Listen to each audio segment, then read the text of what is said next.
What he did broke my heart. What I did broke his world. Those words are not just the beginning of my story. They are the scars carved into my soul. Reminders of the day my life took a turn I never imagined. If anyone told me years ago that the man I vowed to love, honor, and trust would be the one to shatter me into pieces, I would have laughed in their face. But here I am, standing in the ruins of what I once believed was unshakable love, telling you a story of betrayal, heartbreak, and the kind of revenge that changes everything. Before I begin, let me pause to say this. To all my wonderful subscribers, thank you from the bottom of my heart for supporting me. To my new viewers, welcome to this community of raw, unfiltered stories. And to my returning viewers who are yet to subscribe, I cannot wait for you to hit that button. It is the fuel and energy that keeps powering this channel. Please do not forget to drop your thoughts in the comments as we go, because your voice matters here. Now back to my story. My name is Claire. I am an American woman, raised in a quiet suburban neighborhood in Virginia, where life always felt calm and predictable. I married young, at the age of 26, to a man named Michael. He was everything a girl could dream of, tall, confident, and charming with a smile that could light up an entire room. We built a home in a peaceful part of town, the kind with neatly cut lawns, friendly neighbors waving from porches, and children riding bicycles down wide streets. To the outside world, we were the perfect couple. For a long time, I believed that too. We had dinners with friends, weekend trips to the lake, and cozy nights in our living room with nothing but popcorn, wine, and laughter. But the truth about love is that sometimes, the cracks do not show until the lights are turned off. It started small, Michael staying late at work more often than usual. He said the company was going through changes, that extra hours were unavoidable. I believed him, because trust was the foundation of what we shared. But then there were whispers. A lingering scent of perfume on his shirt that was not mine. Sudden changes in his schedule, like business trips announced at the last minute. And the one thing I could not ignore, his distance. His eyes no longer carried the warmth they once did when he looked at me. I tried to silence the voice in my head. I told myself I was overthinking, that I was being paranoid. But the truth has a way of pushing through, no matter how hard you try to bury it. One Friday evening, when Michael claimed he would be stuck late at the office, I decided to surprise him. I packed his favorite dinner in a basket and drove downtown. His office lights were off. His car was nowhere in sight. My hands trembled as I called him, and he picked up on the second ring. He sounded rushed, distracted, and I heard something in the background, a faint laugh, a woman's laugh. My heart froze. That night, when he came home, I looked at him and for the first time, I saw a stranger wearing the face of the man I loved. He lied easily, with words smooth enough to convince anyone who did not know him as well as I did. But I knew. A woman knows. I did not confront him that night. I simply lay in bed, staring at the ceiling, feeling the weight of betrayal press down on me. The man I trusted had given himself to another, and the love I thought was mine alone had been shared. My chest burned with pain so deep I could hardly breathe. But beneath that pain, something else stirred, a spark.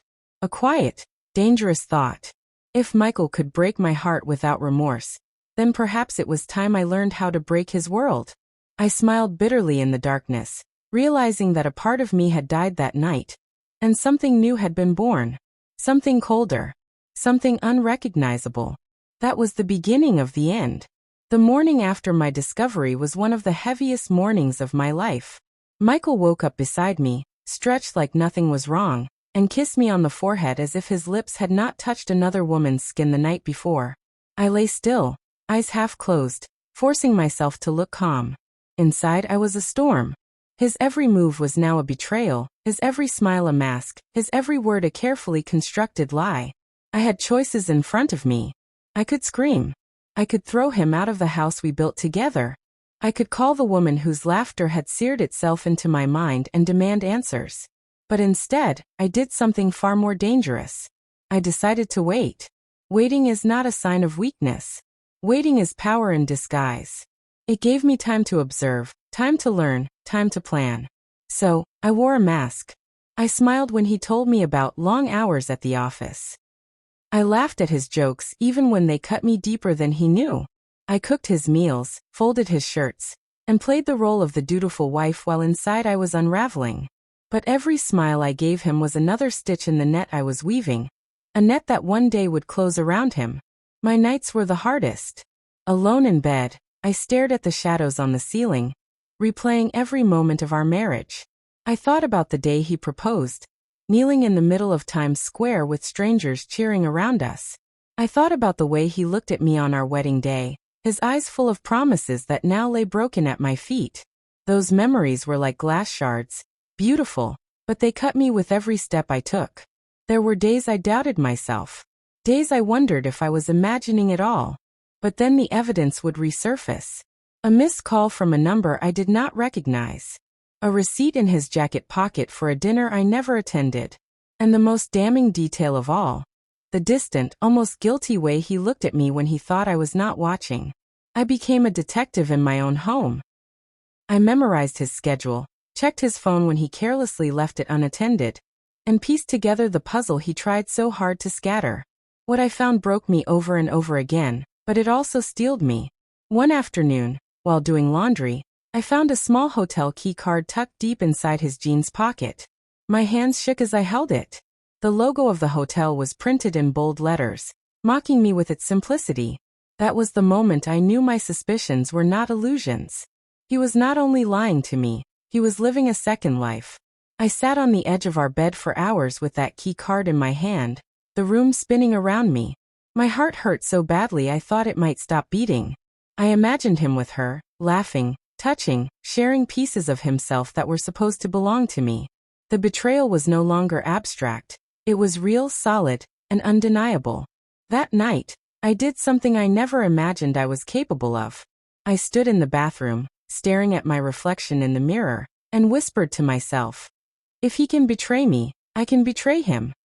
The woman looking back at me was not the same woman Michael married. My eyes, once soft and trusting, now carried a fire that I had never seen before. That fire scared me, but it also gave me strength. I began to craft my own secret. It started with simple changes. I began working late myself, though my job did not require it.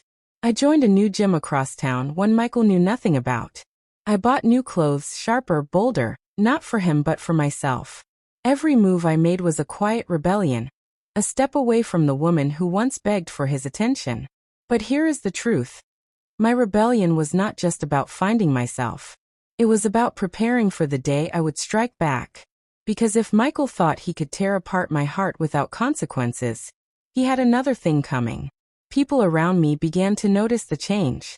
Friends said I looked different, more confident. My mother asked if everything was all right, her voice tinged with worry. I told them all I was fine, but fine was the last thing I was. Inside, I was burning. One evening, after Michael claimed he had another late meeting, I decided to test him. I drove to the hotel whose key card I had found. My hands gripped the steering wheel so tightly my knuckles turned white. When I arrived, I sat in the parking lot, watching. Hours passed and then I saw him. He walked out with a woman by his side, their hands brushing against each other, their laughter echoing into the night. That image carved itself into my mind like a scar. I could have confronted him right then and there. I could have screamed his name across the parking lot, exposed him in front of everyone. But I did not. Instead, I stayed in the car, silent, my heart pounding with a mix of rage and clarity. I knew then that I did not just want to hurt him. I wanted to destroy the world he thought he had so carefully built. So I went home, wiped my tears, and laid in bed waiting for him. When he finally returned, smelling faintly of her perfume, I pretended to be asleep. He slipped into bed, wrapped his arm around me like nothing was wrong, and I bit my lip so hard to keep from crying out that I tasted blood. That was the night I swore to myself that my revenge would be silent, patient, and devastating. From that moment, every action I took was a part of a plan that only I knew. I smiled when he lied, I kissed him when he came home late, and I held his hand in public so the world would still believe in the illusion of our perfect marriage. But beneath that mask, my mind was sharpening itself into a weapon. What he did broke my heart. But what I was preparing to do would break his world. The plan did not spring fully formed from my chest one night like a sudden thunderbolt. It grew slowly, a cold seed taking root, and pushing up through the soil of my life until it could not be ignored. I had spent weeks collecting fragments of his betrayal, watching patterns, noting names, listening to slips of language that exposed a far larger deception than a single affair. The more I looked, the more I realized that his nights away were not merely consumed by another woman. There were numbers, transactions, and a web of small lies that hid something uglier. A reckless hunger for status and money that he had never told me about. I began where any careful plan begins, with facts. I cataloged every receipt, every hotel keycard, every suspicious login. I backed up files from the shared computer when he left it unlocked. I printed bank records. I double-checked dates and cross-referenced them with the flights and hotels he claimed were for work. I took photographs on my phone and hid them in an account that only I could access. I did not act out of a desire for petty revenge. I acted with precision. I hired a lawyer. That step felt like stepping into a new life. I sat in the cold office with a woman named Denise who spoke plainly about discovery, about spousal rights, about how to use evidence in the courts and in the court of public opinion. Denise did not smile. She handed me a list of files to assemble and asked me a single question. "What do you want?" I answered honestly. "I want him to feel exactly what I felt when I learned." Denise nodded, and then she explained the mechanics of a legal strike. That explanation became my map. I filed for divorce on a Tuesday. The papers were deliberate and clean. There was no explosive confrontation in the kitchen, no dramatic shouting that would please some movie director. I signed the forms with hands that did not tremble. Inside, the quiet was louder than any scream. I mailed the notice to his office with certified return receipt. A week later, I delivered a packet to his firm that contained a concise timeline of his absences, photographic evidence of his meetings with the other woman, and a series of annotated financial statements that suggested misappropriation of company funds. When the package arrived at his office, I sat at home and watched the front door with the attention of a hawk. I wanted him to see the consequences in the place he had used as his refuge. He called me that evening, voice tight and laced with something that might have been fear. He asked me why. I told him the truth in 3 measured sentences. I did not raise my voice. I did not beg. He could hear the ice in my words, and it was worse than any shouting. He lost his job within days. His employer, furious and embarrassed, began an internal investigation. The woman he had been seeing called me once, trembling, and asked to meet. She thought perhaps I would be vengeful in a way that would scare her. Instead, I listened. She told me that she did not know about the money and that she had believed his lies because she wanted to believe in him. I saw in her eyes the same shattered trust one felt reflected in my own. I felt an odd mixture of satisfaction and pity, emotions that made my chest tighten in a way I had not expected. The story spread slowly, then rapidly. Friends of ours received texts, co-workers whispered in hallways, and acquaintances I barely knew began to ask me questions with faces that tried to look surprised but were not fooling anyone. The tidy world we had curated began to loosen at the seams. People who once complimented us at barbecues now averted their eyes. His phone rang less and less. When he answered, conversations were short and clipped. He sent me messages that read like negotiations, each sentence bearing the desperation of a man counting losses. One of the most painful strikes against him was not mine but rather a consequence of the world he had tried to build. The mistress, hurt by the public exposure and by the sudden collapse of his professional life, turned her anger into testimony. She spoke to his employer and to others in his circle with a bluntness that left no room for denial. Her words were not kind, and they were not the product of my manipulation. They were the honest, raw aftermath of a woman who had been used. He came to the house one night after that, not to reconcile, but to plead. I opened the door to a man who looked older than his years, hollowed at the edges. He asked for forgiveness. He asked for a chance. He admitted things in a voice that sounded like it belonged to a stranger. He expected me to crumble. I did not. I told him that forgiveness was a private gift reserved for the heart that had been betrayed, and that his appeals came too late. There was a moment in the middle of this when someone asked me if I had any regret. The question was careerless and cruel. I paused and felt the echo of it in my chest. The truth is complicated. There were nights I woke up remembering our wedding vows and asking myself if the woman I had become was worth the ruin of the man I had loved. There were mornings I caught myself smiling and thinking of the freedom that came from making a choice and seeing it through. Regret arrived in strange, uninvited ways. Like a shadow that returns even when the sun is high. What I did broke his world in ways that were both public and private. He lost his job. He lost credibility among colleagues who had once respected him. He lost the warm company of friends who could not separate his choices from his character. He lost the ability to walk into a room without whispers trailing behind him. For a while he also lost himself. He drank more and slept less. He grew thin. One morning I saw him on our street, looking at the home we had built together as if it were a museum where he no longer belonged. I watched him from across the yard as he walked away, shoulders rounded, and felt something complicated and terrible. Relief mixed with sorrow. There were consequences that landed on me as well. People judged me for my vengeance.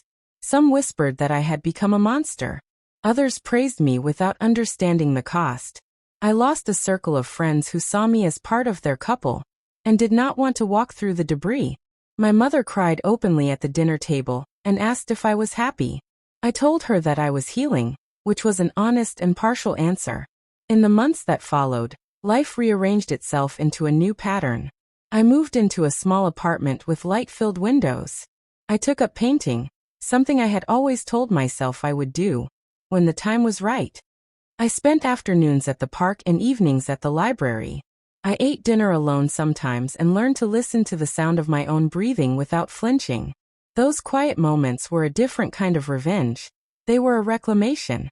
There is a strange aftertaste to revenge. It tastes like bitter coffee and expensive perfume. It satisfies for a moment, and then leaves a hollowness you cannot quite fill with victory alone. I watched him rebuild in small ways. He found odd jobs, then steady work. He dated, clumsily at first, as though he had lost the manual for intimacy. He apologized in small ways that felt sincere, then not. The world adjusts. People forget what once consumed them. The scandal waned into anecdote. That is the nature of public memory. It prefers the new story.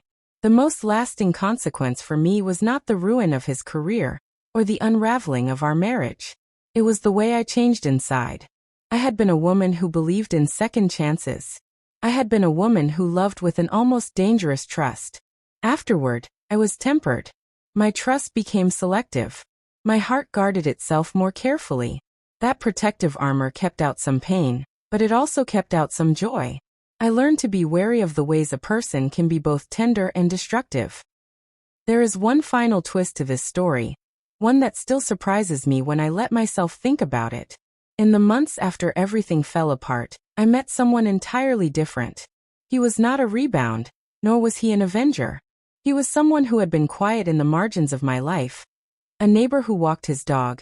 A man who read on the bench opposite my favorite coffee shop. A person who greeted me with a small, careful kindness that required nothing from me. He did not ask for my story. He did not demand proofs or apologies. He simply listened when I chose to speak. I realized then that life does not guarantee redemption, but it does give room for rebuilding. My revenge had been a necessary chapter for me. It taught me about boundaries and about the hard work of choosing oneself when another chooses betrayal. It also taught me that breaking a world does not necessarily lead to satisfaction. The aftermath demands more courage than the act itself. If someone asks me which moment I regret, I will confess that I regret the parts of myself I allowed to go missing in the process. The trusting laugh, the reckless faith and love. I wish I had held on to those things even as I stood up for myself. Yet I will not trade what I learned for a return to ignorance. There is a cost to awakening, and I paid it. This is not a story that ends cleanly with a bow. It ends with a woman who survived. It ends with a man who faced the consequences of his choices. It ends with the quiet knowledge that deeds have echoes, and that the only true power we have is the power to choose how we respond. I chose to fight. I chose to take back control.